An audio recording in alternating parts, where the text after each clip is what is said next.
y'all. Welcome to another episode of ONE THE PRST Podcast. On this episode, I got Marvin Francois.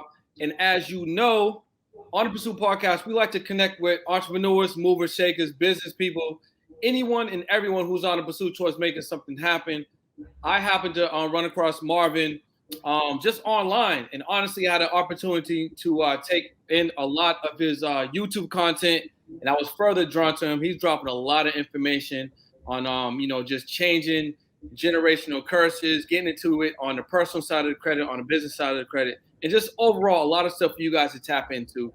So I want to welcome my guest, Marvin Francois. Appreciate it, man. Thank you for having me. I'm super excited to be here and just connect with you and your audience. Let's do it. Yeah, man, this is going to be great. And normally at the end of the podcast, I like to pull, an affirmation card. I got the money deck that recently just came out. And since we're going to be talking about things that kind of deal with money, I felt like it was good for us to tap into a card. So I'm going to pull one right now. So for the audience that's viewing, you guys can see exactly what's going down. For the ones that are listening on the actual podcast, you guys just got to use your imagination. So what does this one say? I master my money. Money doesn't master me. I like that one. Yeah, just so you guys know, I did not preamp that selection. That was a random pull. You know what I'm saying? So, yeah, man, welcome you to the episode. I really just wanted to pull a card to kind of set the tone, Right. And like I said, I was really drawn to your content because you're very charismatic, and you teach a subject that I think is vital, for a lot of people, especially our people, but I think and also young people. I think it's vital, and at least growing up from my perspective, it was always looked at something that was like boring, or something that you avoided, or something that you just didn't really tap into. But I feel like the way that you're putting your energy on it and you're spending it, and right now we're like super in the digital information age. Now is a time that like all access is available to whoever is seeking it out. You know what I'm saying? Right. So really, I just wanted to kind of open up and have you share a little bit of your story and just talk about how you started your journey. Okay, let's do it. All right. So to formally introduce myself, what's going on, everybody? My name is Marvin Francois. I'm a 23-year-old entrepreneur, born and raised in Brooklyn, New York, and I'm the owner and founder of Francois Capital LLC. Basically, Francois Capital LLC is my credit repair company where we specialize in removing negative items from people's credit report, along with providing the tools, information, and resources people need to repair, rebuild, and learn how to leverage their personal credit to bring them one step closer to financial freedom. So I came into the space late 2020. I've been in it ever since then, and it's been very good to me. And it's an amazing position for me to be in because, to your point, I'm in a field that's connected to a topic that isn't really touched much on within our community as Black people. And I'm very thankful and grateful to be able to have a platform that I've created and a business that I've created to not only educate people on it, but once again, help put them in position to actually use it to, do whatever it is that they need to do within their day-to-day lives. So it's a beautiful thing, man. So was this credit repair company, and then also your because it's not just credit repair, it's capital in general. So is this your first entrepreneurship journey, or did you have a business prior to this? Tell us about that. If this was my first journey, first entrepreneurial journey, I'll be lying to you. Let me tell you something, man. The amount of business ventures I've dibbled and dabbled in is absolutely insane. I've sold T-shirts. I've sold what else? I used to have try and sell cabinets. Bro, listen, I'm trying to tell you, I'm all over, man. A hand soap.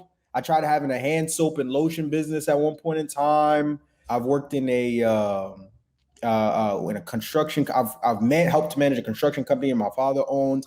It's definitely been a lot of different like business and entrepreneurial ventures that I've experimented with. So no, this is definitely not my first one. So how'd you stumble on get into the credit industry? Seeing that the industries that you were in prior, obviously you're going to deal with credit here and there, but seeing that a lot of them didn't directly deal with credit, how'd you end up getting into the credit industry?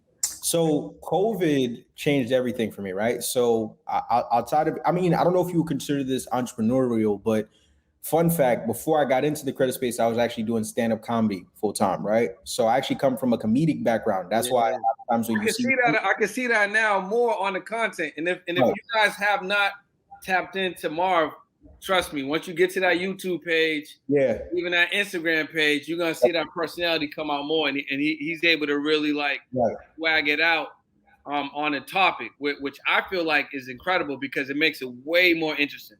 Right. So a lot of people don't know that I actually come from a comedy background. Like comedy was my first love. And coming into the year of 2020, I was actually 3 years into being a stand-up comedian full time. At that time, I had a pretty good amount of success for where I was at in my career. You know, being 3 years in within the world of stand-up comedy, I had already, you know, toured across the country. I had already headlined shows in New York City, you know, headline shows at colleges. You know, I'd started to build up a social media presence. I was well on my way, you know, but then the pandemic happened. And that was like the first time in my career that I was ever forced to like sit down. You know, like when you in the, you know, and this is the same for entrepreneurship as well. We're on go mode 24/7. We're always on the next move. We're always thinking about the next play, the next connection, the next resource, all of that, right? So same thing kind of goes with, you know, being a stand-up comedian, which is like, I kind of liken it to entrepreneurship because you're building, you know, you're building your name, you're building your brand, you're building this business, if that's what you want to call it. And the pandemic was the first time I ever really sat down and looked and, you know, really just looked at my career and put perspective into a lot of things. And although I had a good amount of success within stand-up comedy at the time, my bank account didn't necessarily reflect that. Right? Now, I'm the kind of person where I know what I'm getting into. I always make sure I know what I'm getting into before I get into it. And I knew what I wanted out of stand-up comedy, but I also knew how long it was going to take me to get there. And being a first son, having older parents and having the responsibility and the obligations that I had at the time, I'm like, okay, cool, this comedy thing is going well. But actually what happened was my father caught COVID at the time. And my father's a little bit older. You know, COVID didn't really fancy people who were either older or had breathing problems. And that was like my first time seeing my father being bedridden for like 2 weeks. My father's 64 years old. I've never seen him stay in bed past 8 a.m.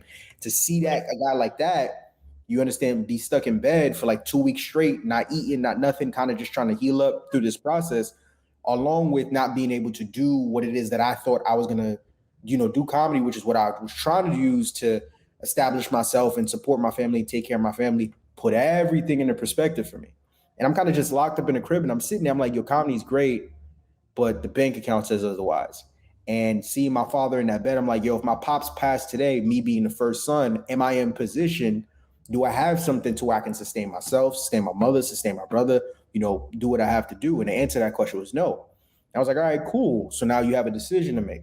You either keep doing this thing that you're doing and you're going to become, I knew I was going to become successful. It was never a matter of if, it was really more so a matter of when. When, yeah. Or you can pivot into a field that will allow you to start generating cash flow a little bit sooner than this comedy thing will allow you to do, but also help you to still have a positive impact on the people around you. So that's kind of where the bouncing around came out. You see what I was talking about, having a t-shirt company and hand soap. I was just bouncing, like, right? I tried selling t-shirts, didn't work. Tried selling hand soap, didn't work. I tried wholesaling real estate. That was terrible. Never again in my life. You couldn't pay me to wholesale again. But then how I stumbled into it, I'm not sure if you're familiar with a gentleman by the name of Herman Dulce, aka Haitian CEO. I haven't met him yet. He's one of the more popular names within the business funding and credit space. He was an individual that I was connected to through a friend of a friend, and I've been following him for some time because he has a credit repair company that's very well known. And at the time, with me bouncing around, I had just started building my credit up, right? And I started experimenting with like different little hacks and tips and tricks like that on, you know, how to different ways to build your credit, get certain negative items off, this and this. So I started doing my own little DIY credit repair on my own, and I didn't even know it. And I kept just telling everybody around me, mom, dad, you know, girlfriend at the time, homies, cousins, like, yo, if you do this, you can get your score up to this and this. And yo, did you know about Equifax? If you do this, da, da, da, da. And as I'm telling people about it, like, yo, you seem like you really like this credit stuff. Like, you should think about doing it seriously. I'm like, yeah, y'all bugging, y'all tripping, man. But in the back of my mind, I'm like, maybe we'll see. Lo and behold, around the time that conversation started stirring up, Herman Dulce, Haitian CEO, he launched his first ever credit repair seminar class in Philadelphia. I'm in New York. He was in Philadelphia. I'm like, I gotta go. Like, I have to go to see what this is for, because as he was kind of breaking down the benefits of having a credit repair company, I'm like, this is screaming my name. I need to go to this class. I need to learn how to do credit repair. This might be the golden ticket that I've been looking for. Not t-shirts, not wholesaling and calling 800 people a day for them to hang up the phone in your face. Credit repair. Go to the class. Mind you, at the time, I had no money. My account was overdrawn. I had nothing. Like, all my money was just all over the place. So I had to borrow some money from some friends to get a ticket. The ticket was like $1,500. Drove out there, went to the class, and then from there, the rest was history, because I was just at that class. I was just exposed to a different level of information I've never been exposed to, surrounded by individuals that I had never been around before. And that was kind of what jump-started me into going headfirst into this credit repair thing, and I haven't looked back since. For those paying attention, I want to try to dissect a little bit of what you shared right there. So I think one of the first things that I want to identify is that, going back to comedy, you said you knew what you wanted to get out of comedy. So it wasn't a matter of what, it was just a matter of when. You know, so you was confident. I mean, you was in a good space. Right. So you knew, okay, at some point, you know, whatever your dreams or goals were within that space was going to pop off. And I feel like a lot of people, they may go into a business or into, you know, some type of opportunity, not having that in mind, like not having the idea of what to quantify or what to, you know, not having a North Star or guiding light. So they just kind of in it. So I think number one, identifying that. So how are you able to identify exactly what you want to get out of comedy before you even got to credit? And then how was you able to quantify that and then realize in your mind that it was only going to be a matter of time for when, you know, you was going to get to that particular goal? So I want to touch on that real quick. No problem. Yeah. So comedy was something I've gravitated towards since from young. Like when I was in middle school, I was always home alone a lot, and I used to spend a lot of time on the computer. And whenever I was on a computer, I would just turn my webcam on and just talk. Like I would just speak jibber jabber, whatever it may be, record those videos, put it on YouTube, not even knowing what I'm doing for real, then go back to school the next day, show people those videos, and they would love them. So that was kind of like my introduction to it. And then from there, I started making those videos, and I just didn't stop from middle school going into high school. Me continuously going, I got better and better and better. And at the time of me doing it, nobody else was really doing, you know, comedic content at the time. Everybody and their grandmother wanted to do music. All my friends wanted to be rappers or dancers or whatever it may be. I was the only dude in my high school, you know, coming into my high school that was making comedic content. So naturally, even though the comparisons aren't apt, the comparisons coming from peers. They're like, oh, okay, oh, you're trying to be Kevin Hart, you're trying to be this, you that, or whatever it may be. So coming into that space and getting those kind of comparisons and feeling myself and seeing myself getting better and better, then transitioning into college, I had a pretty decent amount of success, you know, on the online in terms of my social media presence. I had a couple of videos that I don't want to say they went viral, but they flicked. Like I had a couple of comedic videos that did like 100,000 here, 40,000 here, 50,000 here. I started getting recognized in person. People started reaching out to me for like opportunities like this to come and speak and different things. So things just started to click for me in this space. And then from there, you know, what really solidified it for me was my first time going to actually do stand-up, you know, because there's different types of comedy. A lot of times people think you do social media thing and it'll transition to the stage, two completely different performance acts. But me going to do stand-up comedy for the first time after being inspired from the, you know, response I got from the online was what really let me know I could do this thing, because I went to perform my first time. I did terrible as expected, but even though I did terrible, everyone else in this room did terrible too. And you could kind of see like they were sad, depressed, whatever maybe they were, they were discouraged. The entire time on the train ride home, I came with my friend. The entire time on the train ride home, I'm thinking, how do I get back on that stage? I need to get back on that stage. You understand? So in that moment, kind of just looking at the landscape of everything, I had a bunch of videos that were doing 50 to 100,000 views every time I posted them on, you know, social media. Feeling as comfortable as I did on stage, getting the response and the push from the people around me to, really go headfirst into this thing, I knew that I could do whatever I wanted in the world of comedy. I knew that anything I set my mind to, anything that I told myself I was going to do, I was going to be able to do it. Once again, it was just a matter of time. And then from there, I took off. All right, cool. So you was able to find some momentum, hone the craft a little bit. Yes, sir. You created some content that started to hit. You got a flow, started making more content that hit. And like you said, then you started to become more and more recognizable. Right. Put it to the stage, you actually liked that a little bit more than the online thing. Started to kind of get more comfortable. And then you started to kind of see, all right, I can do this for real. Right. It's just going to be a matter of time. So yes, then COVID hit, like you said, right? Opportunity come. Yep. How do you switch from something where you have the momentum, something where things is really, really building? Right. Why not pivot back to online and really start to get it? Maybe through like a one of the sites that you can make money on. You know what I'm saying? What's the one I'm thinking about? What's the one everybody got? What begins with a P? I can't believe I can't even. Patreon. Yeah, why not a Patreon? You know what I'm saying? Right. And still like commit to the comedy. Why not get back in it? But then you realize that, okay, I need to make a pivot because I can probably still make it happen. But like you said, the bank account ain't right. Like my family needs me, my people need me. I need a solution right now. So for some people, it's like an emotional thing. Why they maybe stay in the business a little too long, stay in a relationship a little too long. How was you able to like pivot so quickly into something that was so unknown and starting over again from scratch?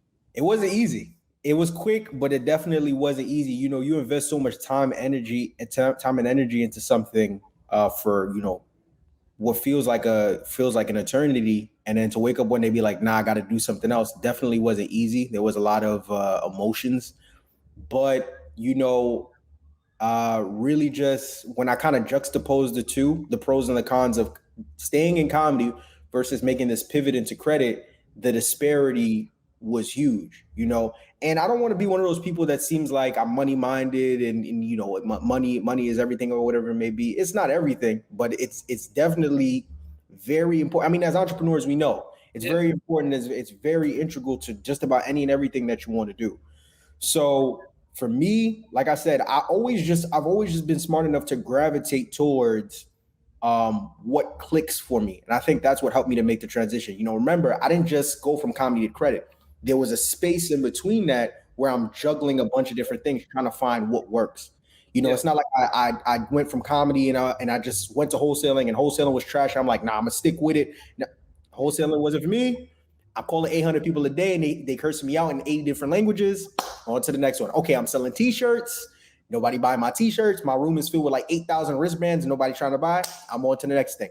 I've always just had this thing where it's like, whatever's for me, and I don't, whatever's for me or whatever I put my hands in, that's not to say that it's going to come to me like that, but things have always kind of just shifted themselves in a way to where I just know in my heart of hearts, like, all right, this is the next move.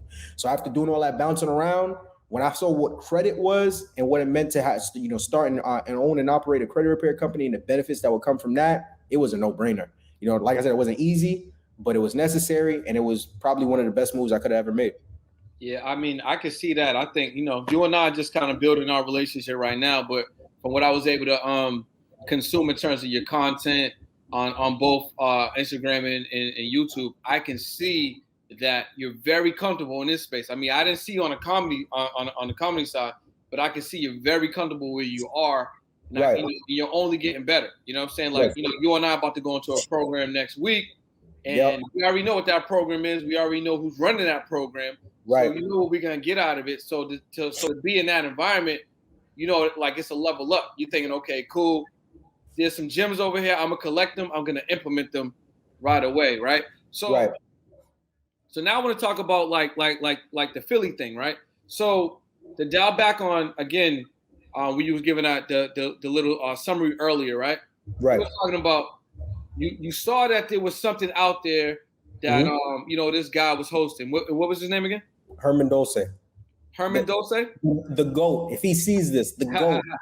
All right, so you saw that he was hosting a seminar. Yes, sir. You saw the price of the seminar. Yes, sir. You saw what was currently in your wallet and currently in your bank account. Wasn't much. It didn't equate after. It didn't equate at that time. Nope. But you knew you needed to be there. Yes, sir. Right? Yep. So there was no fear in that decision to borrow from who you could borrow from, to then invest in yourself, bet on yourself, get to Philly, not necessarily know what was all there, but knew that you just needed to be in a room. I got to get in the room. Right? And then once you're in that room, yep, you were able to discern the opportunities, take advantage of the information, right, implement and execute. So let's talk about that. How are you able to not get stuck by